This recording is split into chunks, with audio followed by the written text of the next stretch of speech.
Physics has a crazy past, and this is how society looked centuries ago. How did we get to the mind-blowing advancements we see today? Come with us on a journey back through the origin stories that led us to today's modern physics. Huge scientific breakthroughs began to come about in the 16th to 17th century Europe, when natural philosophers, what we would call the physicists of the time, expressed dissatisfaction with the older philosophical approaches to define the universe. This kicked off what is known as the Scientific Revolution. The older philosophers were furious at guys like Copernicus, who proposed the heliocentric model of our solar system. This made the church especially angry, as they believed everything revolved around the Earth. After all, if they were wrong about their place in the universe, what else could they be wrong about?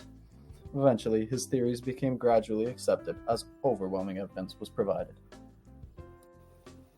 Introducing Galileo, who largely supported Copernicus's theories. The Italian provided overwhelming evidence for Copernicus as he observed the moons of Jupiter and orbital period of Venus. He is regarded as the father of modern science for his theories on the center of gravity of solid bodies by dropping objects off the Leaning Tower of Pisa. His discoveries also got him in serious trouble with the church, and he was put on house arrest for the rest of his life. This brings us to the famous Isaac Newton, who of course formally described motion with his three laws. He also demonstrated that clear white light was split into the Roy-G-Biv colors.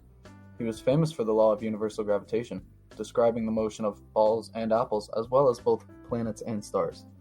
He later introduced a new branch of math, which we know today as something called calculus.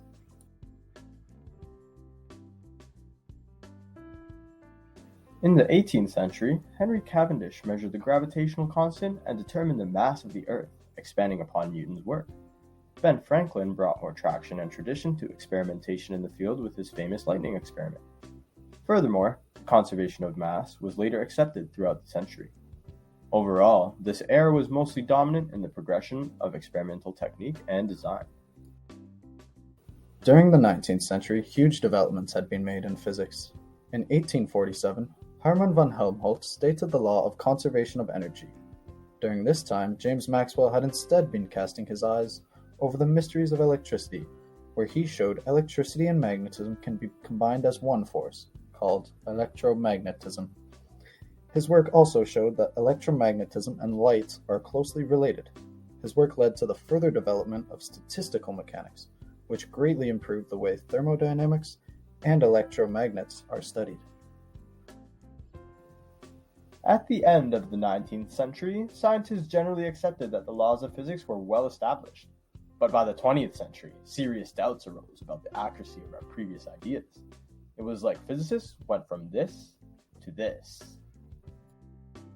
Some of the newest discoveries surrounding results for X-rays and radioactivity experiments were strange and could not be predicted by traditional physics. Physicists continue to repeat, "This is fine," and "What is happening?" Well, in 1905, a Swiss patent clerk named Albert Einstein introduced a new narrative. He claimed that light was a wave but also came as particles. His most famous equation, E equals mc squared, stated mass and energy to be equivalent values and led to the formulation of nuclear energy. He did not introduce relativity, but his mind-blowing thought experiment known as the twin paradox brought new thinking into the field. Without special relativity, the LHC would be pointless, and general relativity predicted both black holes and the Big Bang. His ideas had shattered classical physics, and he'd opened the door onto a weird world of quantum physics, where cats can both be dead and alive, and where everything is uncertain. The founding fathers of physics would be proud. Well done, Albert. So this brings us to where we are today in physics, a wacky world where we study everything from astrophysics to quantum. We truly do live in a universe where anything can be possible, and who knows, maybe in the years to come we will have a completely new set of physical laws described by our own new Albert. Created using Powtoon.